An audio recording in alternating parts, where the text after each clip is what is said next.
Il me prive de tous mes mots, parce que les papilles de ma langue se pâment de plaisir, mon Dieu, dans ma bouche.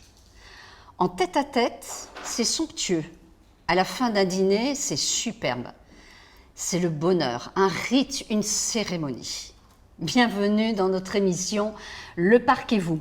Le Parc et vous, c'est pour vous faire découvrir les entreprises du parc et surtout celles et ceux qui les dirigent. Vous avez trouvé de qui je parle? Non, hein, je pense pas. Allez, suivez-moi, je vais vous le présenter.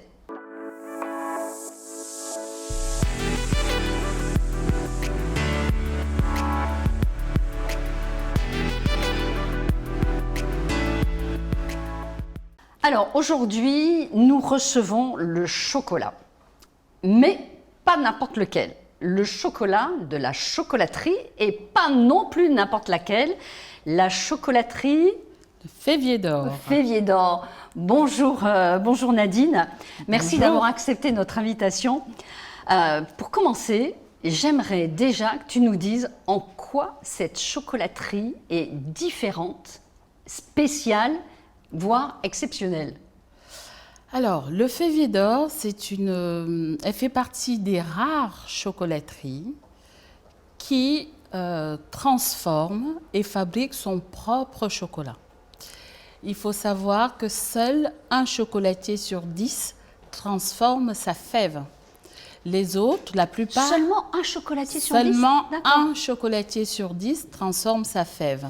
La plupart se ravitaillent auprès des industriels en chocolat de couverture ou en chocolat à pâtisser. Nous sommes différents parce que nous maîtrisons tout le process depuis la plantation jusqu'à votre tablette sans intermédiaire.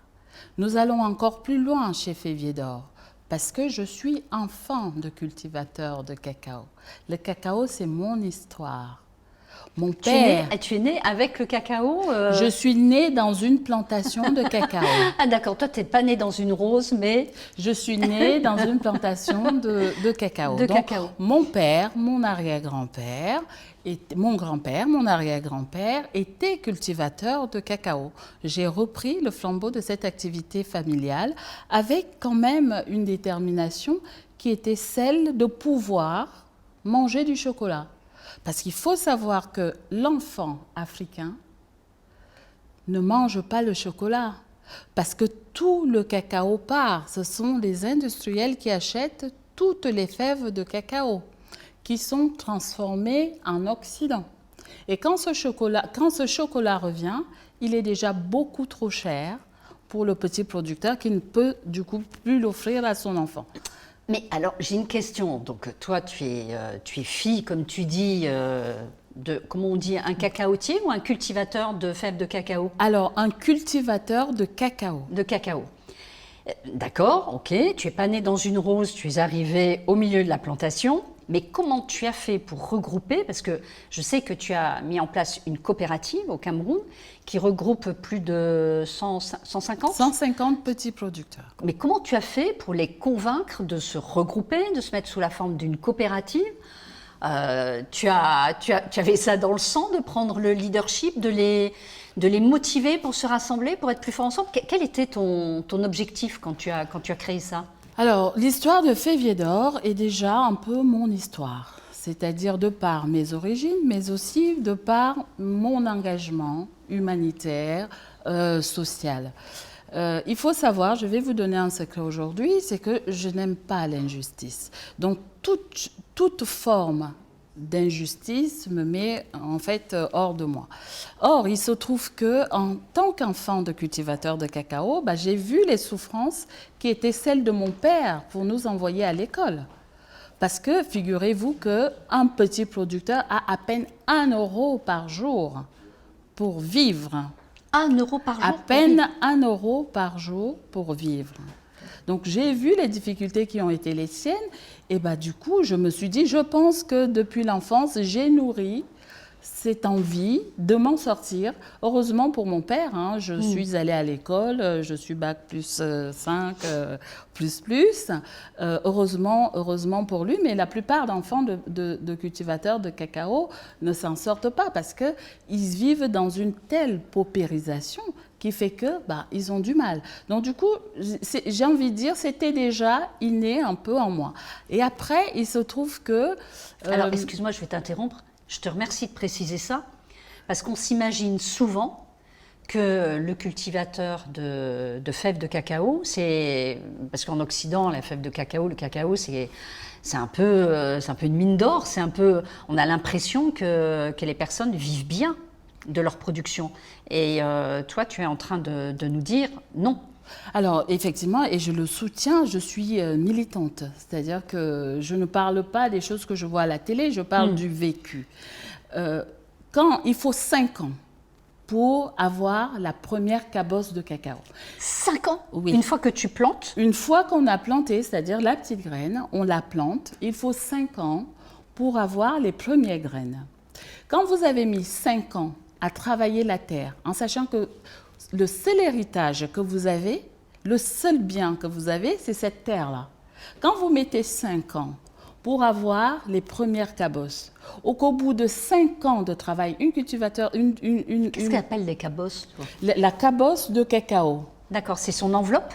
Oui, en fait, la cabosse, c'est... T'as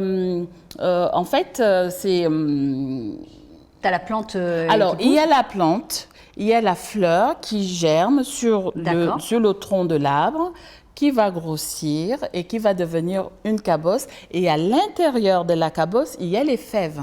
À plusieurs fèves, d'accord. Voilà, il y a plusieurs fèves. Ce sont ces grandes coques. Ce sont ces grandes coques jaunes, souvent, que l'on voit.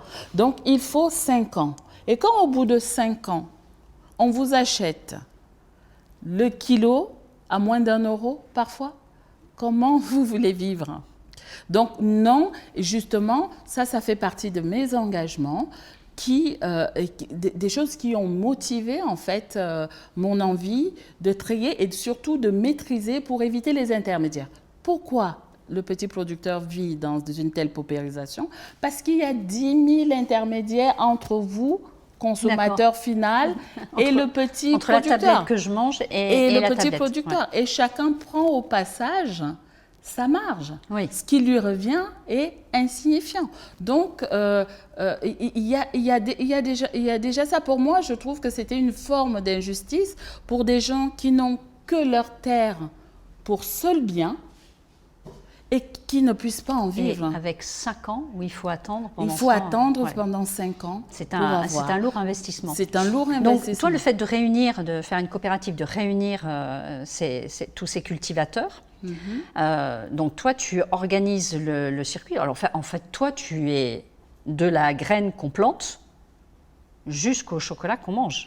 Oui, alors, donc je dis, j'ai réuni en coopérative les petits producteurs, mais il faut savoir que moi-même, je cultive le cacao. Ah, donc toi aussi, je suis cultivatrice de cacao. Ça veut dire que je sélectionne mes graines que je mets dans une pépinière et puis je plante et puis je défriche et puis on attend 5 ans et on a les premières on va plus manger le chocolat comme on le mangeait hier. Qu'est-ce qui t'a...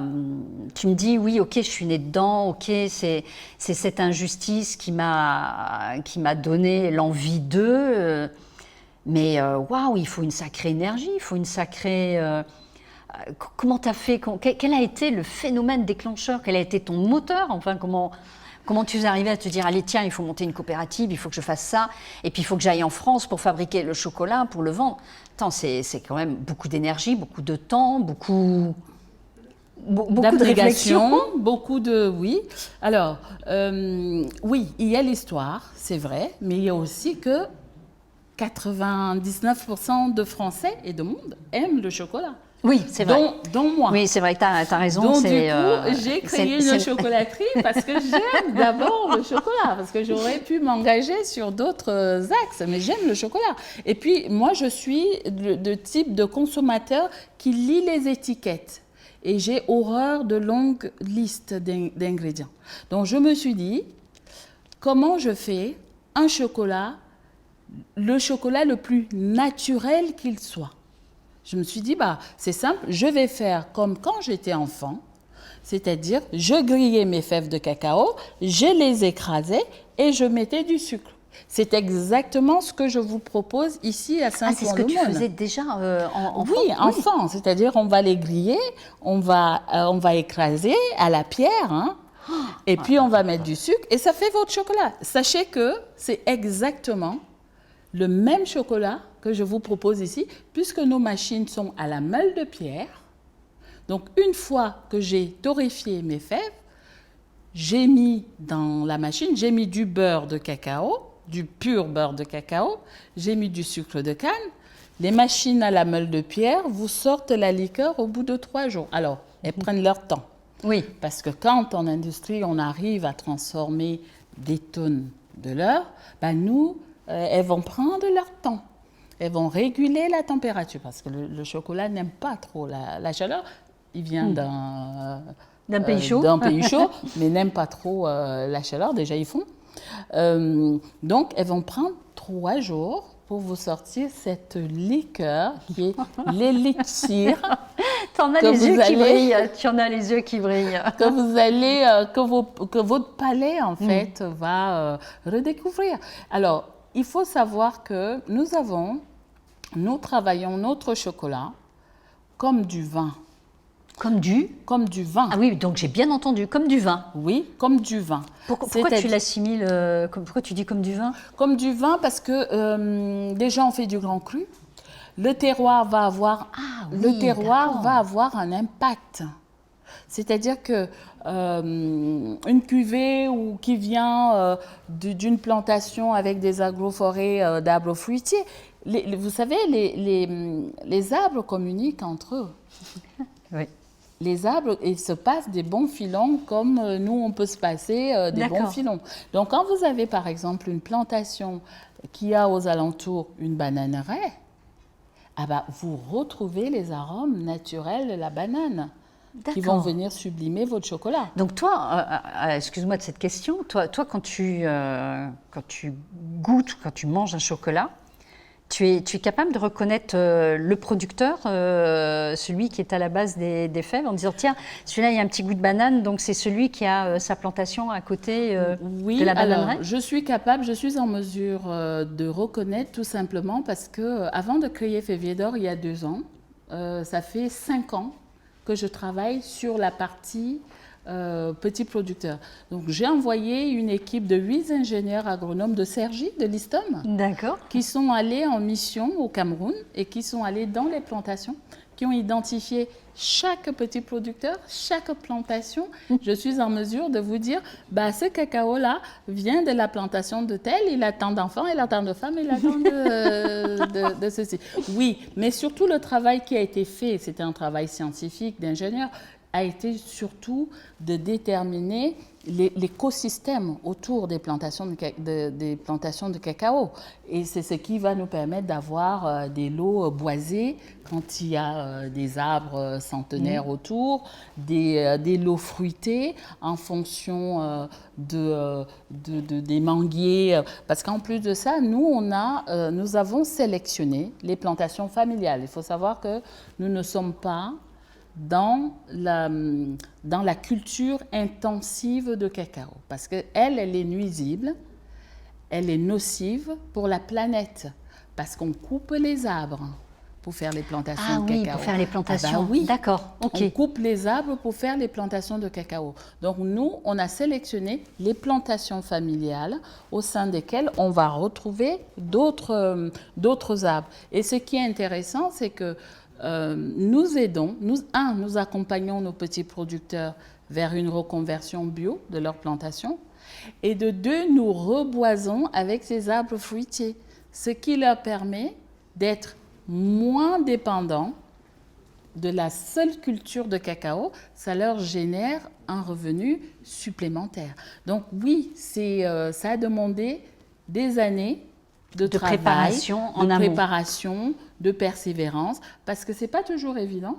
Il y a des problèmes qu'on va rencontrer en France sur le terrain de la création d'entreprises, mais il y en a qu'on va rencontrer également auprès des populations locales, parce que je suis française, je vis en Europe, donc bien évidemment, quand Nadine arrive, elle a beaucoup d'argent, il faut qu'elle nous donne de l'argent. Non, Oui, non, en ouais, fait. Hein. ouais. Donc, ça a demandé... Donc, alors, toi, enfin, tu as une troisième chose, j'allais dire, tu as une troisième corde à ton arc. Donc, oui, tu voulais ce côté très solidaire, etc., ce côté bio, et ce côté, en plus, une entreprise inclusive.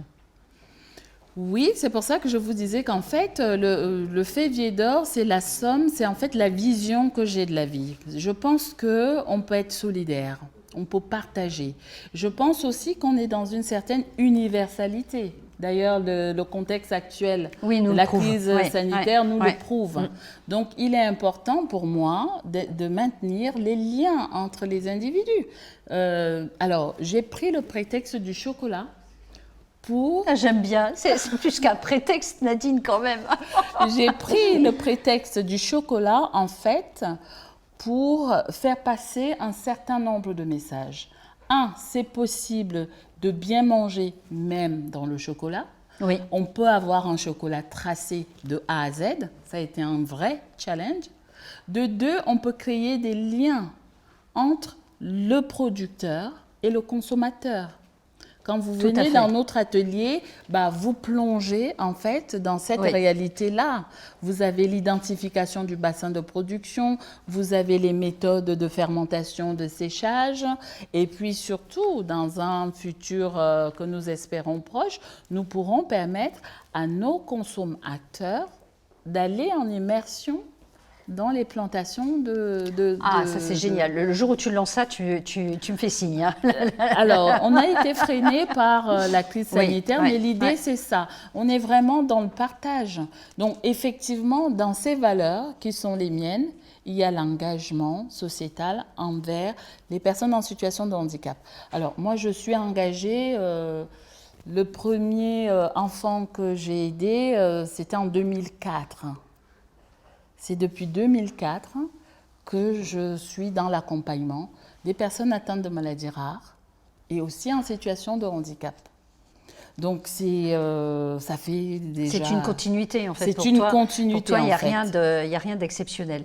Non, alors, pour moi, effectivement, quand j'entends la question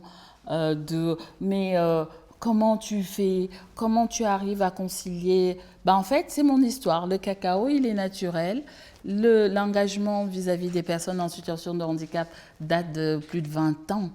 Donc, pour moi, le Févier d'or me permettait, c'est pour ça que je te dis que j'ai pris le prétexte du chocolat qui me permet, en fait, de répondre dans un seul projet, répondre à différentes problématiques qui étaient les miennes et dont je voulais, à mon petit niveau, essayer d'apporter ma modeste contribution. Alors, tu dis petit niveau, oui, ok, mais quelle passion, quel engagement, quelle énergie tu y mets.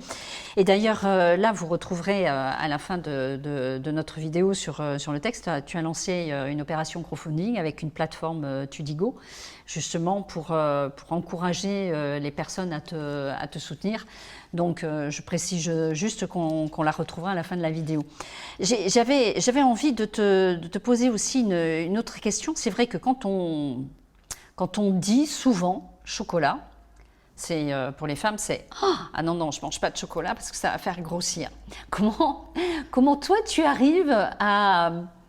Parce que souvent, tu nous as dit, oui, mais enfin, vous êtes en train de parler de la barre chocolatée, que vous achetez n'importe où, qui est très sucrée. C'est vrai que quand tu regardes un peu, moi je me suis penchée sur l'histoire du chocolat, on se rend compte que le chocolat a énormément de vertus. Oui. J'étais assez surprise. On dit, alors c'est vrai que souvent en France on a entendu non mais c'est un anxiolytique, c'est le beau, le bon et le bien. Le chocolat, c'est pas ce qui vous fait grossir. Alors à partir, comme tu disais, d'un pourcentage de cacao. Alors, oui. Donc, comment tu arrives à lutter, toi, quand une femme te dit ah non, je ne mangerai jamais ce qui est sur la table, j'ai peur de grossir. Non, alors, en fait, je ne lutte pas, je lui dis simplement la vérité. Parce que le cacao a énormément de vertus. Ce qui altère ces vertus, c'est quand il n'est pas consommé de manière naturelle. Le beurre de cacao, c'est bon pour la peau, les cheveux, anti-rides. Le chocolat est Non, attends, bon. tu es en train de me dire que je fais fondre ton chocolat là, dans une casserole. Machin. Je me le mets sur la figure. Un masque. C'est un masque Un anti-rides. masque, oui, un masque. Bah, alors là, oui. on va se mettre Si, en si, fer. si. Alors là, tu Si, vas si, avoir si. des commandes. Si. Non, mais D'accord. sérieusement. Donc, en fait, à la base, le cacao a beaucoup de vertus. Le cacao agit sur notre bien-être. Et c'est scientifiquement prouvé. Le cacao agit sur le cœur, parce que le cacao a beaucoup de potassium, et c'est le potassium qui nourrit le muscle du cœur. Donc, c'est pour ça que quand j'ai ces retours-là, je leur dis non, c'est parce que vous ne mangez pas le bon chocolat. Le bon chocolat, c'est celui qui est travaillé de la manière la plus naturelle, de sorte que le cacao préserve ses vertus. Et c'est ce que nous, on s'évertue justement Oui, de faire. de faire. Enfin, j'ai envie de te dire une chose. Tu disais tout à l'heure, on a envie d'amener les gens en immersion au Cameroun, voilà, pour voir. Tu peux pas mettre en place en plus une espèce d'espace bien-être où on ferait des masques au chocolat, des enveloppements de chocolat, etc. Justement pour mettre en place, quitte à mettre les gens en immersion, autant leur montrer tous les bienfaits du bon chocolat. Alors, je suis complètement d'accord avec toi parce que dans le projet de crowdfunding que nous avons lancé, nous avons besoin de financement pour nous développer. Pour nous développer, nous avons besoin de diversifier notre activité, c'est-à-dire fabriquer un petit peu plus de beurre. Et effectivement, je suis une femme, j'ai une clientèle féminine. Alors, comment on l'appelle, la persona de Févier d'Or, c'est une femme de 40 ans qui fait attention à ce qu'elle mange. Et bien justement, j'aimerais l'emmener, dans mon atelier, et de deux, l'emmener vers ce qui nous plaît aussi à nous les femmes, la beauté. Oui, il y a une nouvelle tendance avec des soins à base de chocolat. Pourquoi pas? Si j'ai des financements, pourquoi pas? Bon, alors là, moi, je fais un appel. Là, il faut vraiment contribuer, il faut vraiment abonder sur cette plateforme, que nous puissions aller faire des stages de beauté et de bien-être enrobé de chocolat. Chez toi. Enrobé de chocolat, mais bien sûr. Je voulais te souligner quand même que Marie-Claire a parlé de la chocolaterie vertueuse en parlant de toi, de la fève à la tablette. Donc, je voulais quand même souligner ça, parce que c'est quand même relativement rare. Et que la chocolaterie Févier d'Or du Val d'Oise sur France 3. Donc, bravo, on peut te dire que bravo. Mais dis-nous ton secret, quel est ton moteur? Ton carburant, c'est quoi? Ne me dis pas que c'est encore le chocolat, si? Alors, mon carburant, en fait, c'est la résilience. La résilience? Oui. C'est-à-dire prendre la vie telle qu'elle se présente à nous, rester positif, ne jamais baisser les bras. Moi, la déprime, ça dure 2 minutes. Après, je repars parce que je me dis, déjà, un soldat, même s'il tombe au combat, il ne doit pas rester au sol, il doit se relever. Et puis, la vie est ainsi faite. Elle est faite de choses positives, de choses un peu moins bonnes. Mais moi, je garde le positif. Je garde le positif et je le regarde chez chacun. Et c'est aussi ce qui fait que, même si ce n'est pas évident, au moins 80% de mon effectif est en situation de handicap parce que j'essaye de trouver chez chacun ce qu'il a de bien et ce qu'il peut apporter. Dans mon entreprise, on n'est pas discriminé puisqu'on vient comme on est. C'est-à-dire on est accepté comme on est. Bien évidemment, on n'est pas une association. Il faut qu'on travaille, sinon demain, on n'est plus là. Il y a la réalité. Après, il y a les difficultés de concilier le social avec... Et l'économique. Et l'économique, oui, c'est un challenge. Mais j'ai envie de dire que c'est possible. C'est pas facile tous les jours, mais c'est possible. Donc, mon carburant, c'est vraiment de rester positif En toutes circonstances. En toutes circonstances et de voir plutôt le verre qui est à moitié plein qu'à moitié vide. Oui. J'ai envie d'être encore plus indiscrète. Tu nous as parlé que toi-même, tu es cultivatrice. Tu es ici en France à la chocolaterie. Tu es engagée sur des causes humanitaires, comme tu le disais, sociales, etc. Mais le temps chez toi est extensible. Comment tu arrives à tout faire? Alors, oui, alors ça c'est vraiment, ça c'est la question, c'est la question qui tue. Ben, en fait, comme j'aime, c'est-à-dire que pour les gens à l'extérieur trouvent que effectivement ça fait beaucoup de choses. Mais comme je vous dis, le cacao, pour moi, c'est naturel. C'est-à-dire, je ne fais pas d'efforts. J'ai planté, c'est là, on va attendre 5 ans. Pas, je vous rassure, c'est pas moi qui vais défricher tous les jours. Oui, quand même. Ah, non, oui, non, parce que là, j'allais te dire, quand même c'est pas possible. Quand même pas. Donc, le cacao, chez moi, est naturel. C'est-à-dire que je ne fais pas d'efforts supplémentaires. J'ai les plantations de cacao derrière la maison familiale. Le handicap, pour moi, je suis engagée depuis 20 ans. Oui, j'ai créé une association qui a déjà fait opérer plus de 3000 enfants au Cameroun. Ça fait plus de 20 ans que je suis engagée. Avec l'entreprise, je me suis dit, parce que je suis partie du constat que les jeunes, les enfants en situation de handicap, je ne dis pas que tout est parfait, mais il y a des structures d'accueil. Mais dès qu'on devient jeune adulte, là, on n'a plus, beaucoup de solutions. Donc, je me suis dit, comment, à mon niveau, je peux agir, mais en créant une entreprise qui va permettre l'insertion. Alors, je suis une ancienne directrice d'ESAT, établissement et services par le travail. La différence en ESAT, de l'ESAT et de l'entreprise adaptée, c'est que dans l'entreprise adaptée, les travailleurs ont un statut de salarié, c'est-à-dire que c'est des salariés comme vous et moi, qui négocient comme tout le monde. Alors qu'en ESAT, ils sont usagers. Donc j'ai voulu créer cette entreprise justement pour permettre à mes collaborateurs d'avoir les mêmes chances pour avoir un crédit bancaire en logement, parce que pour moi, l'autonomie est primordial. Oui, oui. Plus quand et on est si dans on cette a un situation. travail, ça facilite quand même les choses. Alors moi, je vais juste faire un clin d'œil à Fabien, parce que vous travaillez en couple, donc bravo. C'est parfois tendu, ou chacun a son domaine, c'est difficile de travailler en couple? Alors, disons que je dirais d'emblée, c'est pas évident, mais en fait, ce qui se passe, c'est que Fabien et moi, c'est d'abord une histoire d'enfants. D'accord. Nous avons beaucoup de points communs, c'est-à-dire que nous sommes tous les deux enfants de cultivateurs de cacao. Il était dans la plantation à côté? Ah bah, pas loin.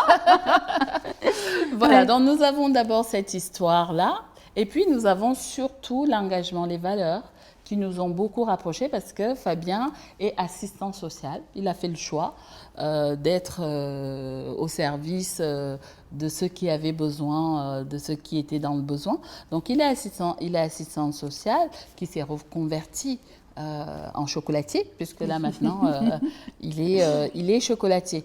Du coup, comme on partage déjà cette vision de la vie, les mêmes valeurs, on peut faire ces valeurs-là, c'est beaucoup plus... ça passe mieux. Alors oui, la limite du professionnel et du privé, oui, c'est pas évident. C'est pas évident quand on est tous les deux. Mais nous essayons quand même de faire un effort quand on a fini, même si on a fini tard, on dit là, c'est fini. Stop. La journée, on mange du chocolat. On parle plus du chocolat. On parle plus de chocolat. On le mange même plus. Là, on mange autre chose. Mais moi, je vois beaucoup plus des points positifs.